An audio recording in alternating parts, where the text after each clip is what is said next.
موت احدہم حیاتہ، نہ تو یہ کسی کی موت کی وجہ سے گرن ہوتے ہیں، نہ کسی کی زندگی کی وجہ سے، بل یخوف اللہ بہما عبادہ، اللہ ان کے ذریعے اپنے بندوں کو ڈراتے ہیں. یہ بخاری مسلم کی حدیث ہے، اپنے بندوں کو خوف زدہ کرتے ہیں. تو یہ اللہ کی نشانیاں ہیں، اور آپ صلی اللہ علیہ وسلم نے اس موقع پر نماز کا حکم دیا، اللہ کے سامنے عاجزی اور انکساری کا حکم دیا. دیکھیے یہاں ایک بہت اہم پوائنٹ کی بات ہے ان لوگوں کے لیے جو اسلام کے خلاف ہیں، جو محمد صلی اللہ علیہ وسلم سرور دو عالم سید الانبیاء صلی اللہ علیہ وسلم کو سچا نبی نہیں مانتے. ان کے لیے اس حدیث میں آپ صلی اللہ علیہ وسلم کی نبوت کی ایک بہت زبردست دلیل موجود ہے.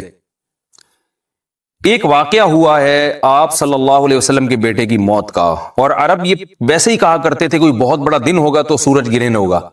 تو کوئی بھی شخص جو جھوٹا نبی ہو، آپ خود بتائیے کہ کیا وہ ایسے موقع پہ اس واقعے کو اپنے حق میں کیش نہیں کرائے گا، اور وہ یہ کہے گا نہیں کہ میں تو پہلے ہی کہتا تھا میں بہت بڑی شخصیت ہوں اور میرے بیٹے کی موت ہونا، ایک پیغمبر کے بیٹے کی موت ہونا ہے تو یقیناً یہ اس اللہ کی طرف سے ایک نشانیاں ہے، یہ نشانی ہے سورج کا گرہن ہونا، یہ بتانے کے لیے ہے کہ واقعی یہ بہت بڑا دن ہے، اور میں یعنی یہ بہت بڑا دن اس اعتبار سے کہ ایک نبی کے بیٹے کی موت واقع ہوئی ہے. لیکن آپ صلی اللہ علیہ وسلم نے یہ سب نہیں کیا، اور آپ نے بتایا کہ سورج اور چاند کے گرہن ہونے کا کسی کی موت یا زندگی سے کوئی تعلق نہیں، اور آج سائنس نے بھی ثابت کر دیا ہے کہ یہ ایک سائنٹیفک حقیقت ہے کہ جب زمین اور سورج کے درمیان چاند آ جائے تو سورج گرہن ہو جاتا ہے، اور جب چاند اور سورج کے درمیان زمین آ جائے اور سورج کی روشنی چاند تک نہ پہنچ رہی ہو تو چاند گرہن ہو جاتا ہے. تو یہ ایک اس میں عبرت کی بات بھی ہے ان لوگوں کے لیے جو آپ صلی اللہ علیہ وسلم کی نبوت میں شک کرتے ہیں. البتہ آپ صلی اللہ علیہ وسلم نے اس موقع پر ہمیں حکم دیا کہ اللہ سے تضرع اور عاجزی اور انکساری کی جائے، اپنے گناہوں کی معافی مانگی جائے، اور نماز آپ صلی اللہ علیہ وسلم نے پڑھی. اس پہ بھی بعض لوگ اشکال کرتے ہیں کہ یہ جب ایک نیچرل پروسیس ہے تو اس میں اتنا گھبرانے کی، کیونکہ حدیث میں آتا ہے آپ صلی اللہ علیہ وسلم بہت گھبرائے، تو اس میں گھبرانے کی کیا بات ہے؟ تو یاد رکھیے ہر نیچرل پروسیس جو ایک عام معمول سے ہٹ کر ہو اس میں انسان کے لیے ایک عبرت کی بات ہوتی ہے. ہم دیکھتے ہیں رسول اللہ صلی اللہ علیہ وسلم کے دور میں جب تیز ہوا چلتی تھی اور بارش سے پہلے ہوا چلا کرتی تھی تیز ہوائیں، تو آپ صلی اللہ علیہ وسلم گھبرا کے مسجد کی طرف دوڑتے، عاجزی انکساری کرتے، اللہ تعالیٰ سے یہ کہتے کہ اللہ تو نے تو مجھ سے وعدہ کیا ہے کہ جب تک میں ان کے درمیان موجود ہوں تو ان کو عذاب نہیں دے گا. تو یہ خوف کا غلبہ تھا آپ صلی اللہ علیہ وسلم پر. کیوں؟ وجہ اس کی یہ تھی کہ یہی حالات قوم عاد اور قوم سمود پر بھی آئے ہیں. قرآن میں آتا ہے نا فَلَمَّا رَأَوْهُ عَارِضًا مُسْتَقْبِلَ أَوْدِيَتِهِمْ قَالُوا هَذَا عَارِضٌ مُمْطِرُنَا بَلْ هُوَ مَا اسْتَعْجَلْتُمْ بِهِ رِيحٌ فِيهَا عَذَابٌ أَلِيمٌ تُدَمِّرُ كُلَّ شَيْءٍ بِأَمْرِ رَبِّهَا فَأَصْبَحُوا لَا يُرَىٰ إِلَّا مَسَاكِنُهُمْ، کہ وہ بادلوں کو دیکھ کے کہنے لگے یہ تو ایک معمول کے مطابق بادل ہیں جو برسیں گے اور بارش ہوگی. تو پیغمبر نے کیا کہا کہ یہ بارش نہیں ہے بلکہ یہ وہ عذاب ہے جس کی تم جلدی کیا کرتے تھے، اور اس میں ایک ایسی ہوا ہے جو اللہ کے حکم سے ہر چیز کو ہلاک کر دے گی. اور پھر ان پر ایک ہفتہ عذاب آیا، اور قرآن کہتا ہے کہ وہ ایسے پڑھ کے ہلاک ہو گئے کہ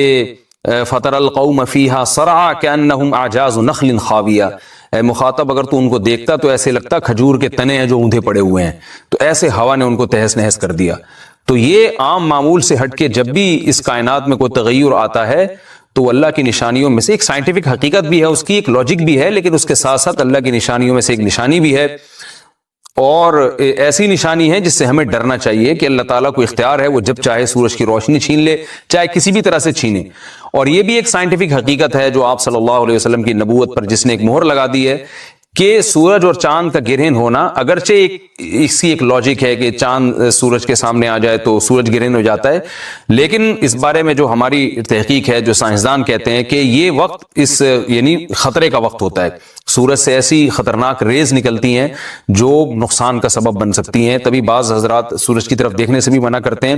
اور یعنی نظام میں تھوڑی ایک عام نارمل روٹین سے ہٹ کے اس کائنات کا نظام چلتا ہے، تو اس لیے یہ اس کائنات کے لیے، زمین کے لیے ڈینجرس ہو سکتا ہے، اور جو گریوٹی اور جو کشش کا نظام ہے اس میں بھی خلل واقع ہوتا ہے. تو ایسا نہیں ہے کہ یہ بالکل ایک نارمل کنڈیشن ہوتی ہے اور اس کا کوئی نقصان ہی نہیں ہے، یہ بالکل غلط ہے، اس میں نقصان کا بہرحال خطرہ ہے، اور اس بات کا امکان موجود ہوتا ہے کہ قدرت انسانوں سے انتقام لے یا انسانوں کو نقصان پہنچائے۔ اور ویسے بھی جن کے دلوں میں اللہ کا خوف ہوتا ہے وہ تو ویسے ہی اللہ کے وَهُم مِّن خَشْيَتِهِ، قرآن مجید میں اللہ تعالیٰ کے ارشاد ہے کہ مشرکین بار بار یہ سوال پوچھتے تھے قیامت کب آئے گی کب آئے گی، اللہ فرماتے ہیں لیکن جو مومنین ہیں ان کو اس سے غرض نہیں ہے کہ کب آئے گی، وَالَّذِينَ آمَنُوا مُشْفِقُونَ مِنْهَا، وہ تو قیامت سے گھبراتے ہیں کہ پتہ نہیں ابھی نہ آ جائے۔ تو جس کے دل میں اللہ کا خوف ہوتا ہے اس کے زندگی گزارنے کا طریقہ کچھ اور ہوتا ہے، وہ بات بات پہ اللہ سے ڈرتا ہے، اس کو اللہ سے ڈرنے کا بہانہ چاہیے، اس کو توبہ کا بہانہ چاہیے۔ تو اس بحث میں پڑھنا کہ یہ تو ایک لاجیکلی ایک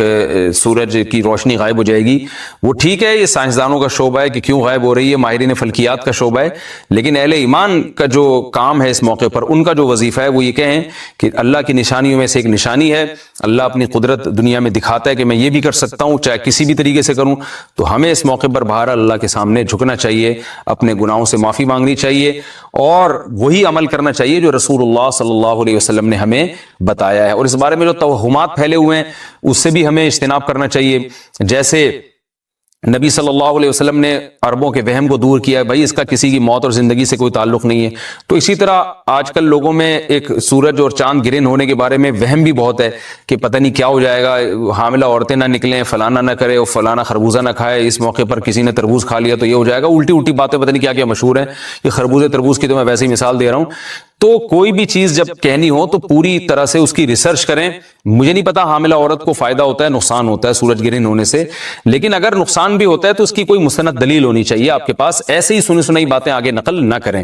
تو بہرحال ہمیں جو کرنے کا کام ہے جو رسول اللہ صلی اللہ علیہ وسلم نے بتایا ہے وہ کام بخاری اور مسلم کی حدیث کے مطابق نماز ہے، انفرادی بھی ہے، جماعت سے بھی ہے، مستحب یہ ہے کہ جماعت سے نماز پڑھی جائے مسجد میں یا کسی بھی میدان میں، اور 2 رکعتیں امام پڑھائیں گے اور اس میں سرن تلاوت بھی کر سکتے ہیں، جہری تلاوت بھی کر سکتے ہیں، دونوں رائے ہیں علماء کی۔ آج کل جہری کو اس لیے ترجیح دی جاتی ہے کہ صلاۃ کسوف میں جو رسول اللہ صلی اللہ علیہ وسلم کی سنت ہے وہ لمبی نماز ہے، تو لمبی نماز پڑھیں گے تو اگر آپ آہستہ آواز سے پڑھیں گے تو لوگوں کو تھکاوٹ کا احساس زیادہ ہوتا ہے، جہری پڑھیں گے تو تھکاوٹ کا احساس کم ہوتا ہے، تو اس لیے دونوں قولوں پہ فتویٰ دیا جاتا ہے، وہ ایک قول راجح ہے اور ایک میں آسانی ہے، تو آسانی اس قول میں ہے کہ جہری تلاوت کی جائے، اس میں لوگوں کو نماز میں کھڑا رہنا آسان ہوتا ہے، تو لمبی سے لمبی نماز پڑھی جائے، اس میں 2 رکعتیں پڑھی جائیں اور خوب طول دیا جائے اس کو، اور اتنا طول دینا کہ لوگوں کا خطرہ ہو کہ نماز ہی چھوڑ کے بھاگ جائیں گے، یہ بہرحال درست نہیں ہے، کیونکہ آپ صلی اللہ علیہ وسلم نے امام کو مقتدیوں کی رعایت کا حکم دیا ہے۔ اور کوئی جماعت سے نماز میں شریک نہیں ہو سکتا تو گھر میں نماز پڑھیں، انفرادی نماز پڑھیں، نماز نہیں پڑھ سکتے تو توبہ استغفار کریں۔ بہرحال یہ وقت جو ہے توبہ استغفار کا ہے، اپنے گناہوں سے معافی مانگنے کا ہے۔